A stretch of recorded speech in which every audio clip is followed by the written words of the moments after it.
Olá, aqui é o Bispo Paulo César Lima, pastor presidente da Assembleia de Deus em Cristo, Jardim Primavera, Duque de Caxias, Rio de Janeiro. Hoje é um culto especial para nós, é o culto da palavra, é o culto do ensino, é o culto de doutrina. É o culto onde temos a grata satisfação de passarmos os princípios exarados na Bíblia, princípios divinos, debaixo dos quais nós devemos estar e vivermos uma vida de tranquilidade, uma vida de felicidade, uma vida de satisfação e uma vida de equilíbrio. Só Deus pode nos dar isso. No final das contas, a gente vai ver que não temos segurança em nada. O dinheiro não nos traz segurança, o status não nos traz segurança, a nossa posição não nos traz segurança, porque tudo isso pode ruir repentinamente.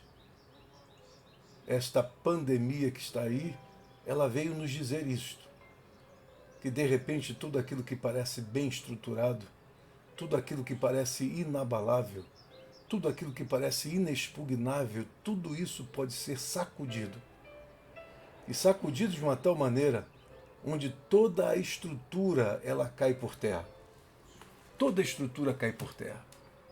E por isso que quando nós pensamos assim, a gente percebe que só Deus pode nos abençoar e nos abençoar de fato e nos trazer segurança. Eu quero primeiramente abençoar você através dessa oração. E a oração ao Deus para quem nós a dirigimos, Ele é todo poderoso.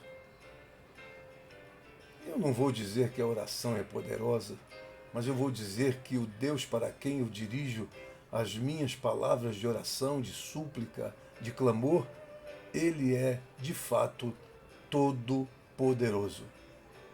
Estamos na campanha da oração, no relógio da oração. 24 horas onde os nossos membros da Assembleia de Deus em Cristo, estão de joelhos. Não existe posição melhor hoje do que estar de joelhos na presença de Deus. A nossa maior, a nossa fundamental segurança. Sem Ele nada, com Ele tudo. Sem Ele nos sentimos sozinhos. Com Ele parece que um exército nos cerca. Sem Ele nós temos angústia. Com Ele nós temos alegria e felicidade. Quero dizer da bondade de Deus, da benignidade de Deus, da longanimidade de Deus. Deus é todo poderoso. E não adianta você fugir dessa realidade incontestável. Deus finalmente vai encontrá-lo aonde você estiver e abençoá-lo e mostrar para você que a grandeza não está neste mundo, que a segurança não está neste mundo. A segurança está nele. Por isso que nós temos que colocar a nossa fé nele, pôr a nossa fé nele, a nossa confiança nele. E bem-aventurados que confiam no Senhor, porque eles não serão abalados. Curve a sua fronte, Pai. Nós estamos na tua presença para te agradecer primeiramente por tudo, te agradecer pela vida. E às vezes, ó Deus, eu mesmo me pergunto o que é a vida. E a vida, Senhor, como diz a tua palavra, é um sopro. Mas a vida também é vocação. A vida também é missão. A vida também é propósito. A vida também é legado. E quando nós pensamos a vida assim, nós temos que te agradecer, Pai. Porque a tua direção, a tua orientação, o teu norte, Pai. Como tu nos guias através de caminhos escuros às vezes e tempestuoso ou caminhos tempestuosos. como as tuas mãos, ó Deus, abrem caminho para nós passarmos, como o teu poder é efetivo na nossa vida, e sentimos, ó Deus, a tua graça rodear a nossa vida e impactar a nossa vida. Obrigado, Senhor, por tudo e por todas as coisas. É o quanto nós te pedimos e nós te agradecemos, em nome de Jesus. Amém. E eu estou me lembrando aqui de Sócrates, quando andava pelas ágoras da vida, fazendo as perguntas mais fortes, mais estonteantes, que deixavam as pessoas em total perplexidade, por não saber o que responder. Porque a questão não é você perguntar a hora, que horas tem, mas o que é o tempo? Não é você saber para onde vai, de onde está vindo e para onde está indo. A questão é, o que é a vida? E quando fazemos essas perguntas, a gente tem que parar, fazer uma profunda reflexão para buscar dentro de nós respostas plausíveis, respostas que sejam válidas, para que tenhamos paz no coração, quietude na nossa alma. E hoje eu estava conversando sobre a questão do ser e do ter. E é sobre isso que eu gostaria de falar com você nesse culto da palavra online, da Assembleia de Deus em Cristo. Se você estiver me acompanhando, você está no culto online da Assembleia de Deus em Cristo, Jardim Primavera, Duque de Caxias, Rio de Janeiro, Brasil. Que Deus abençoe você que está no Canadá, você que está nos Estados Unidos, você que está no Brasil, em várias partes do Brasil e fora do Brasil, na América Latina, na América do Sul. Que Deus abençoe a sua vida grandiosamente. Você que está na Europa também, que Deus abençoe a sua vida em nome do Senhor Jesus. Pois bem, o tema que eu gostaria de falar esta noite é sobre sentados à mesa para debater a grande questão do conflito que há entre o ser e o ter. Sentados à mesa para debater o grande conflito da vida, o grande conflito existencial que há entre o ser e o ter. Eu começo por dizer, usando Erich Fromm, embora não concorde com ele em muitas coisas, mas isso eu tenho que concordar com ele.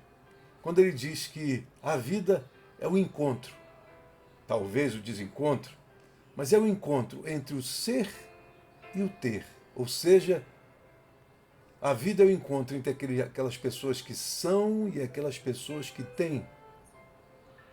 Geralmente os que têm querem sempre multiplicar, porque eles querem o controle das coisas. Eles querem multiplicar, expandir para ter o controle de tudo. E eles vão em busca daqueles que são, porque os que são devem estar debaixo do seu controle, do seu tacão, do seu poder. E os que são? Os que são vivem um conflito moral permanente, porque sabem que há um limite entre ser e ter. E fazer essa travessia entre o ser e o ter, tem que ser feita de forma muito cuidadosa. Desculpe o barulho aí, porque eu toquei no microfone. Mas você tem que fazer de uma forma muito ponderável. Você tem que ponderar sobre tudo para fazer essa travessia, porque você tem que saber exatamente se o outro lado que você está escolhendo é o melhor. Ou talvez piore bastante a sua vida. Então você tem que estar bem certo do que você está fazendo. Então, sentados à mesa para debatermos esse grande conflito entre o ser e o ter. Geralmente o que você vê na Bíblia, quando você chega nessa área dos conflitos, nesta área da existencialidade, sempre o impacto que vem a nós da palavra de Deus é para sermos. E por quê? Porque ter alguma coisa sem ser é uma verdadeira tragédia. Ter alguma coisa sem ser é você ultrapassar os limites da moral, os limites da justiça. Porque as pessoas geralmente querem tanto, querem ter tanto, que não olham para ninguém, não veem ninguém, não simplesmente atropelam todos que estão à sua frente porque querem ter, querem ter, querem ter. E querem ter sozinhos. Não querem dividir nada, não querem compartilhar nada, não querem, simplesmente querem ter e ter e ter e ter mais, porque a vida, a selva de pedras onde eles vivem, parece que a lei é esta, a lei dos que mais têm. E quando a gente percebe o mundo, um mundo que está muito ligado ao ter, você percebe que esse mundo está totalmente desumanizado. E toda vez que o mundo pende, a sociedade pende para isto, ela vai destruindo tudo que está ao seu redor. Ela vai destruindo vidas, vai destruindo amizades, vai destruindo tudo.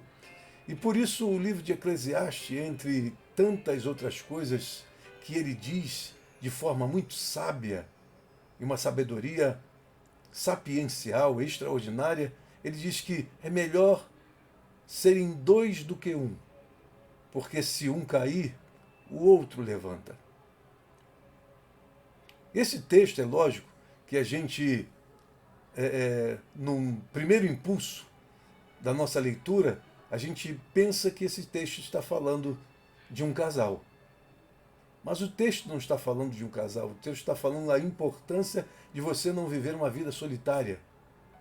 E pensar que em você escolher viver uma vida solitária, você vai ter os lauréis disso aí. Você vai ter os louros disso aí, você vai ter benefícios disso aí. Lê do engano. Porque uma das coisas fundamentais da vida é a amizade.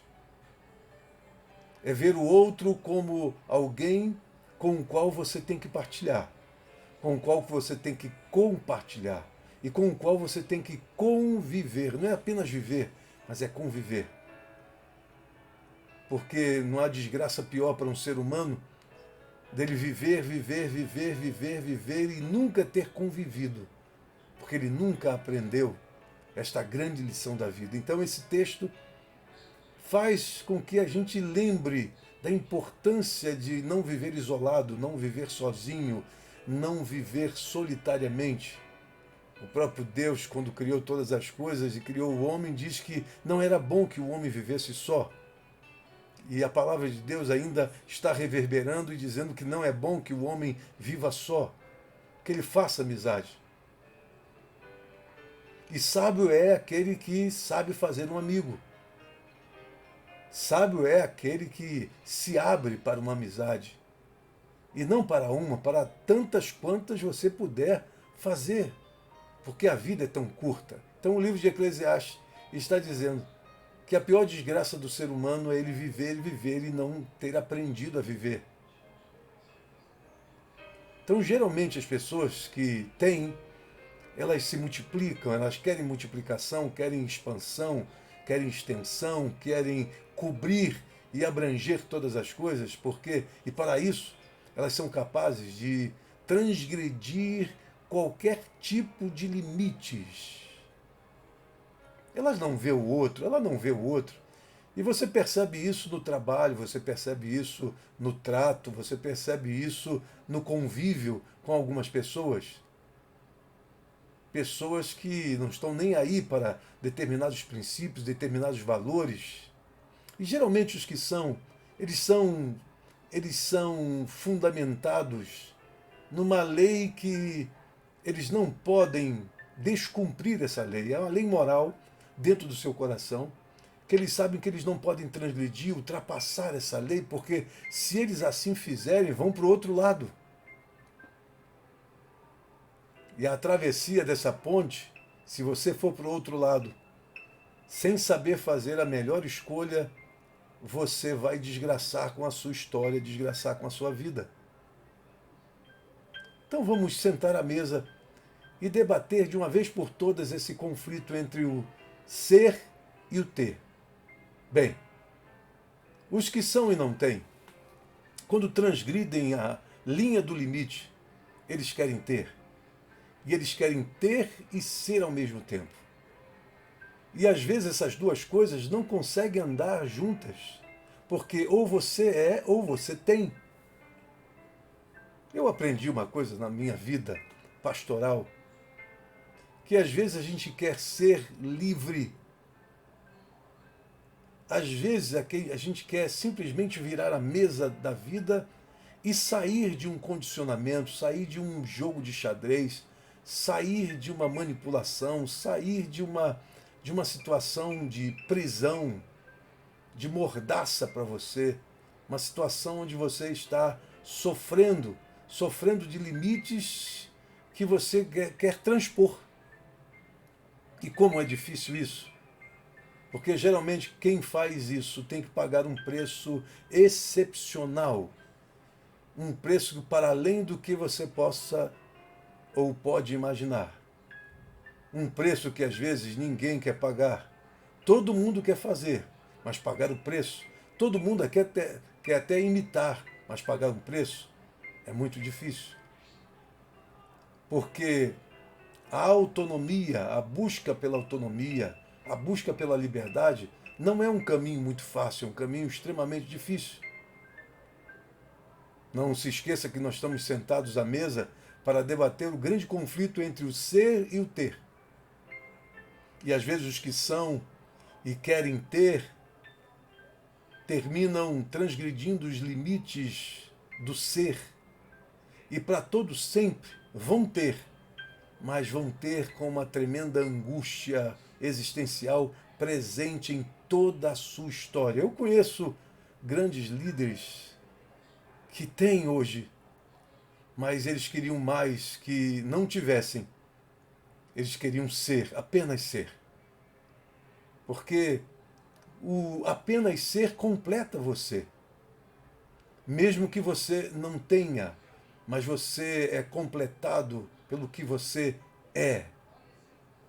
Porque você não permite transgredir a transgressão dos limites morais e da própria justiça. Você sabe que passar de um lado para o outro é você se desumanizar. Você ser mal como todos aqueles que são mais. Você ser ruim como todos aqueles que são ruins. Você ser um transgressor como todos aqueles que são transgressores. E é por isso que às vezes você vê algumas cenas que estão em filmes, algumas cenas que estão na própria história da nossa existencialidade, pessoas que elas se comportam de uma maneira tranquila, têm uma quietude, porque são.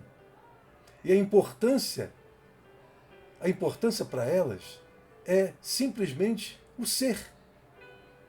Mas há outras que são inquietas, há outras que são desequilibradas, há outras que fazem de tudo, como diz o outro, fazem de um todo para sair desta posição e ir para a posição daqueles que têm.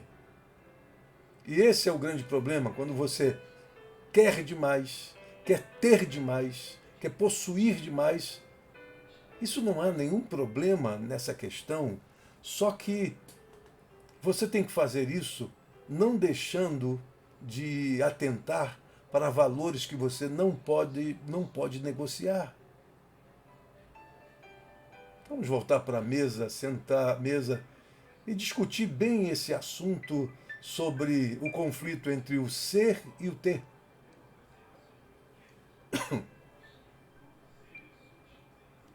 Há pastores que começaram a sua vida pastoral de uma maneira corretíssima, olhando mais para os outros, olhando mais para as pessoas, tentando ajudá-las em tudo o que faziam. Não tinham olhar no ter, mas o seu olhar estava no ser, e por consequência disso, eles avançaram muito na vida. Não no sentido de multiplicar os seus bens, de ter muita coisa, mas o que eles possuíam, todo mundo queria. Quem geralmente essas pessoas são invejadas, são muito invejadas por onde elas passam. Por onde elas passam. É no trabalho, sempre há alguém que inveja você e vai fazer de tudo para destruir a sua vida. Ou então, na própria igreja. O que eu passei de mão em mão por pessoas invejosas que intentavam o tempo todo a minha destruição, eu poderia escrever um livro. Aliás, eu estou pensando em escrever um livro, uma biografia. Alguém escrever para mim. E por quê? Simplesmente que o que eu tinha, eles não tinham. Mas às vezes, eu encontrei homens que tinham uma possibilidade financeira fantástica e extraordinária, mas queriam ser iguais a mim. E isso, às vezes, na vida, não é possível. Eu diria que é possível que você seja o que você é e esteja no lugar que você está e fazendo as coisas de maneira lícita, mesmo que você seja o lado do ter. Você pode ter de forma legítima, você pode ser de forma legítima, mas você também pode ser de forma ilegítima e ter de forma ilegítima. Estamos falando aqui de legitimidade no ser e legitimidade no ter. É possível isso, bispo? Lógico que é possível. Agora, cuidado porque as suas escolhas passarão você de um lado para o outro. E as escolhas são tremendas porque elas aparecem a nós, às vezes, dentro de um pacote, dentro de um contexto, dentro de uma ambiência extremamente desfavorável para nós. E a gente fica num impasse se a gente vai transgredir ou não, se a gente vai passar de um lado para o outro ou não. Pois bem, voltemos à mesa, sentemos à mesa e discutamos a questão do conflito entre o ser e o ter. Os fariseus tinham as suas posições, mas Jesus, o seu ser, chamava a atenção de todos. A maior atenção que Jesus chamou dos fariseus é que Jesus era tudo aquilo que eles deveriam ser, mas não eram. E quando você, de alguma forma, direta ou indiretamente, você gera essa situação no coração de uma pessoa, ela vai lhe perseguir. Porque há dentro dela um misto. Um misto de quê? Um misto de amor e ódio ao mesmo tempo. Elas amam o que você faz, mas elas odeiam você porque você faz o que elas deveriam fazer e elas não fazem. Ser e ter. Como é difícil você continuar sendo em meio às situações caóticas e difíceis que você tem que tomar uma decisão. E eu já disse para você e vou repetir, algumas decisões que nós tomamos, elas vão nos levar para a eternidade. Algumas decisões que nós tomamos podem mexer com toda a história da nossa vida e não há volta. Algumas decisões que nós tomamos guardadas as devidas proporções, deixam marcas indeléveis no nosso ser. E delas jamais escapamos. Por isso que decisão deve ser tomada depois de muito pensar, depois de muito refletir, depois de muito orar, depois de muito conversar com Deus. E aí, depois de tudo isso, você continua a fazer tudo isso. Mais uma vez, mais outra vez, mais outra vez, para tomar uma decisão. A decisão de você sair da igreja, de uma igreja ir para outra, é uma decisão que pode mexer com toda a estrutura da sua família, toda a estrutura da sua vida. Então, cuidado,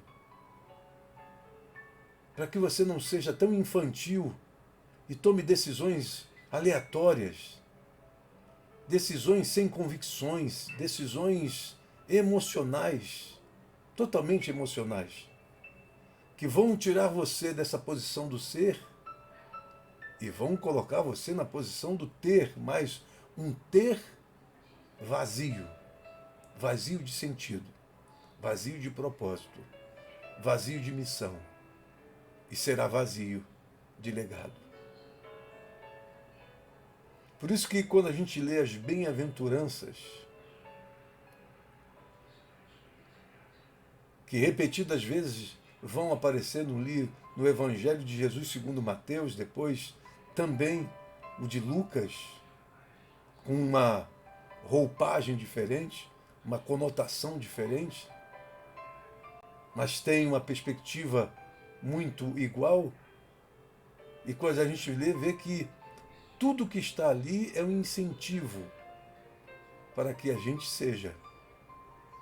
É um incentivo para que a gente não deixe de ser em qualquer circunstância.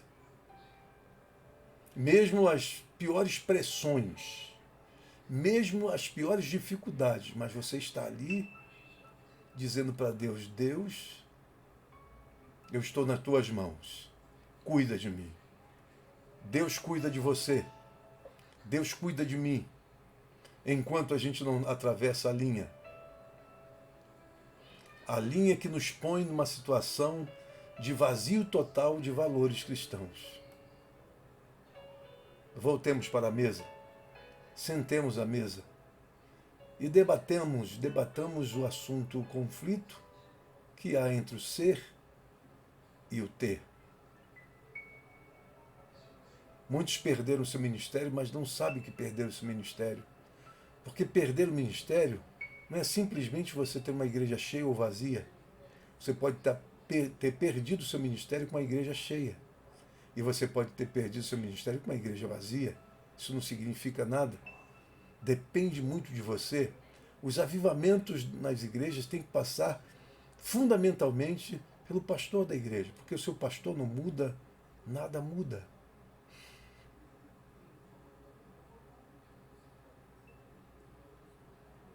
E pastor, ele precisa ser. É conversa corrente entre os pastores a resposta a uma pergunta: quantos membros tem a sua igreja? Qual é o tamanho da sua igreja? Então as pessoas, né, trazem lá de não sei da onde e dizem: ó, eu tenho uma igreja com 5.000 pessoas, 10.000 pessoas, 15.000 pessoas, e estou pensando em abrir pelo Brasil todo, pelo mundo inteiro. Isso nada mais é do que o vazio do ter. Porque quem tem, mesmo que já tenha muito, está querendo muito mais. E não está querendo porque amam as almas perdidas. Não. É para gerar mais status, mais poder, mais condição de dizer: eu cheguei lá. E também há aqueles que vêm com um discurso, simplesmente um discurso errado, porque eles ficam com a tese que uma igreja vazia é melhor do que uma igreja cheia, também está errado. Está completamente errado. Ela é aquela pessoa que ainda está no seu conflito entre o ser e o ter. Um pastor que já saiu desse conflito, ele não tem problema com o muito e o pouco, ou o nada. É aquilo que Paulo disse: estou instruído, estou instruído, aprendi a ter muito, a ter pouco e a não ter nada, porque tudo posso naquele que me fortalece. Isso significa que esta pessoa desse texto, ela já passou por todo tipo de experiência. A experiência com muito, a experiência com pouco e a experiência também com nada. Mas em todos esses momentos, em todas essas situações, esta pessoa descansou em Deus. E eu quero deixar bem claro para você esta noite, em nome do Senhor Jesus Cristo, que aqueles que são, eles não ficam imaginando coisas loucas. Aqueles que são, eles descansam no que são. Porque eles já têm o suficiente. O que eles precisam, eles já têm. Eles são. Então esse é o grande problema da vida, que a gente tem que voltar à mesa, sentar à mesa e discutir essa questão. Mas o mais profundo está por vir agora. O que eu vou falar do conflito entre o ser e o ter. Quando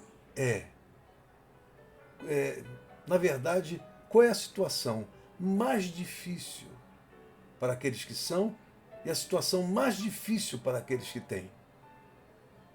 No meu modo de entender, o mais difícil para aqueles que são é quando eles perdem o equilíbrio e ficam procurando ter contato com aqueles que têm, para que eles fiquem tranquilos. Mas, deixa eu dizer, você não precisa ficar indo atrás de absolutamente ninguém. Você não precisa isso, porque o seu Deus é o Deus que preenche todas as coisas na sua vida. E as pessoas olharão para você e acharão você realmente alguém que tem um valor, porque você está bem no lugar que você está e você está com satisfação, fazendo as coisas com satisfação no lugar que você se encontra. Mas há um momento na questão do trato do ser com o ter, que é essa questão de você achar que está no vazio, achar que tudo que você fez não valeu na vida, que tudo que você fez e ficou aí, nesse lugar em que você se encontra hoje, totalmente esvaziado. A gente só se esvazia quando a gente acha que nós perdemos o que somos. Quando você acha que você perdeu o que você sempre foi diante de Deus, aí você está no vazio. Porque você nem é e nem tem. E os que têm, a pior coisa para os que têm é quando eles chegam à conclusão que eles abririam mão de tudo que têm para ser. Olha o paradoxo aqui. Os que são, quando entram em crise, eles são capazes de dar tudo que são para ter. Do outro lado, os que têm, quando entram em crise, eles são capazes de doar tudo que têm para ser. Quando Jesus viu aquele mancebo todo cheio de dúvidas, a Bíblia diz que Jesus o amou. E foi por causa do amor de Jesus por ele que Jesus jogou sobre ele uma palavra tão forte. Porque na situação que ele estava, só tratamento de choque. Você só tira uma pessoa de uma determinada situação viciada com tratamento de choque. E Jesus disse para ele: dá tudo que tens, vende tudo que tens, dá aos pobres, vem tu e segue-me. E aquele homem, amado por Jesus, ele simplesmente foi andando para trás, para trás, para trás, e foi sumindo na poeira, como se não existisse.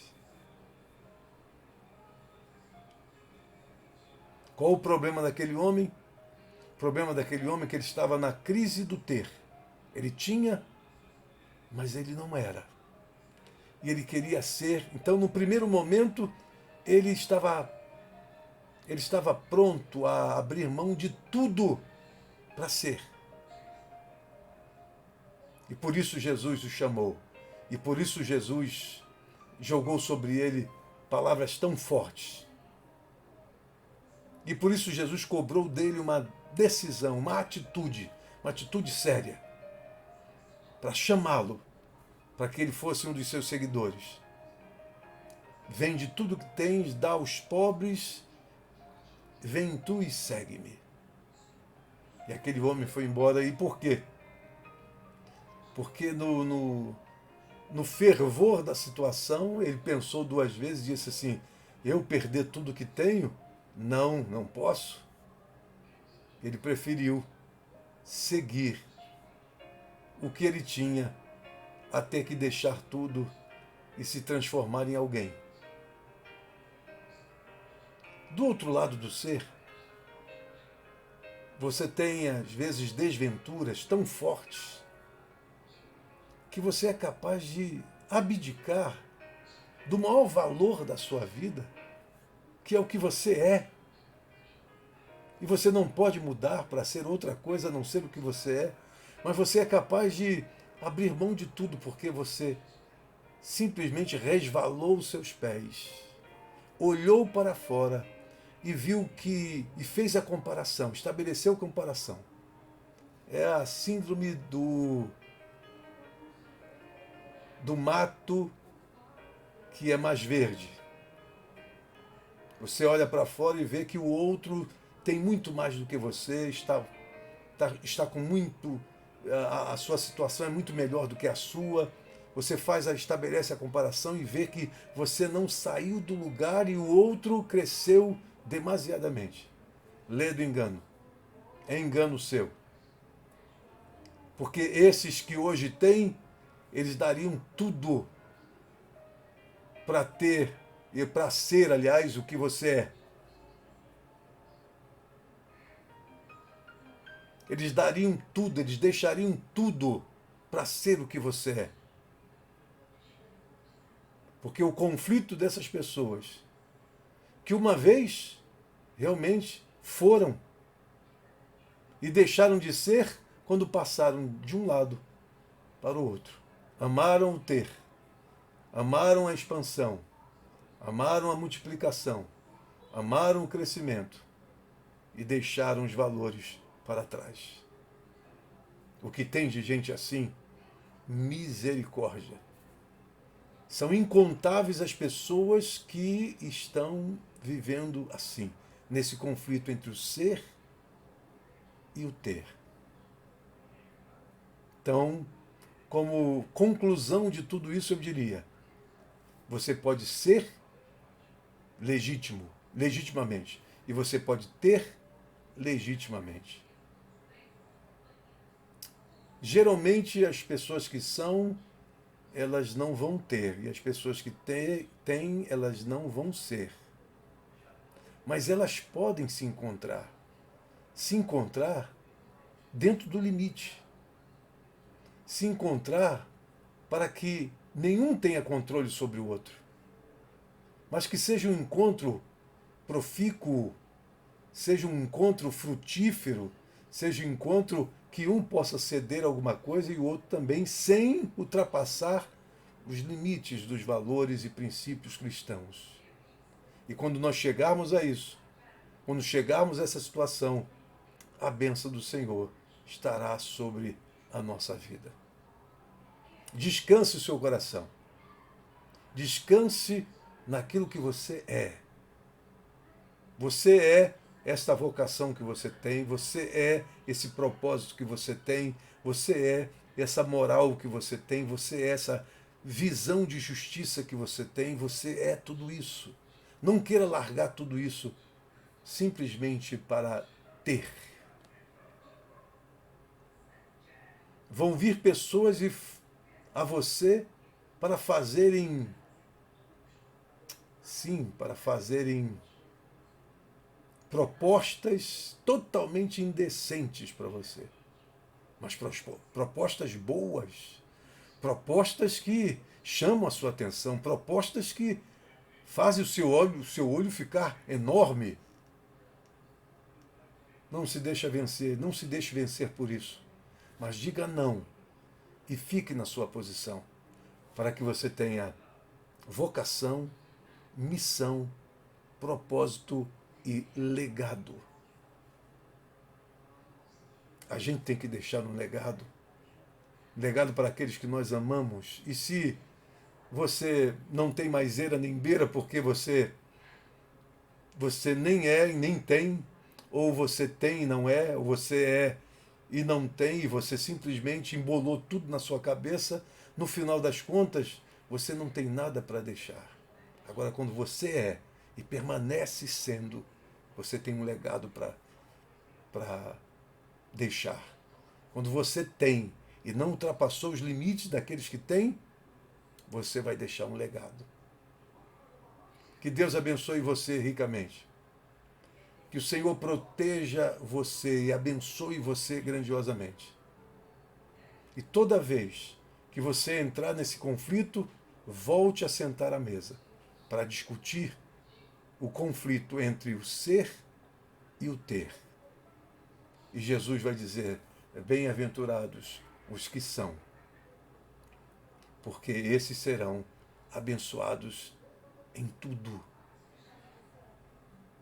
Vale mais uma casa com um pouco, vou traduzir para a nossa palavra hoje, vale mais uma casa com um pouco de feijão, farinha e arroz do que um palacete sem nenhum tipo de valor. Que Deus abençoe você ricamente, curve a sua fronte e ore comigo nesta hora. Pai, nós entendemos esta noite os limites para os quais tu chamas a nossa atenção. Limites que estão no ser e limites que estão no ter. E, Pai, que a gente defenda isso com unhas e dentes e que a gente não venha negociar, tentando atravessar de um lado para o outro, sem pensar no preço que vamos pagar ao fazer isso. Tenha misericórdia de nós, que a gente fique exatamente na posição que tu nos chamaste. Cada um foi chamado para uma missão, para um propósito, para uma vocação, para deixar um legado. E Deus, que a gente aprenda isso e viva com satisfação dentro daquilo que tu nos deste, sem olhar para fora e ver que o outro está, aparentemente, prosperando mais do que nós. Que estejamos fixos e com o olhar em Ti, Pai, para cada vez mais entendermos a nossa posição e a nossa missão aqui na Terra. Abençoe a todos, em nome de Jesus Cristo. É o quanto nós te pedimos e agradecemos. Todos digam: quero deixar uma palavra especial para você e dizer que domingo pela manhã nós estamos juntos para uma palavra da Escola Bíblica Dominical. Não perca a Escola Bíblica Dominical, que começa às 10 horas da manhã no domingo. Estamos juntos no domingo, às 10 horas da manhã. E à noite, às 19 horas e 30 minutos, nós temos o culto online da família. Não perca também, 19h30 à noite, culto da família, online. E 10 horas da manhã, a nossa EBD, Escola Bíblica Dominical, onde nós estaremos ensinando a lição da nossa revista da Escola Bíblica Dominical. Tá? E se você ainda não entrou no relógio da oração, venha conosco. Peça para entrar e diga: eu quero orar tal horário. Venha fazer parte desse relógio da oração. Como dizem por aí, uma igreja de joelho, uma nação de pé. Vale muito mais nós estarmos na presença de Deus do que qualquer outra coisa. Deus abençoe você ricamente em nome do Senhor Jesus, que vive para todo sempre. Amém. Até a próxima.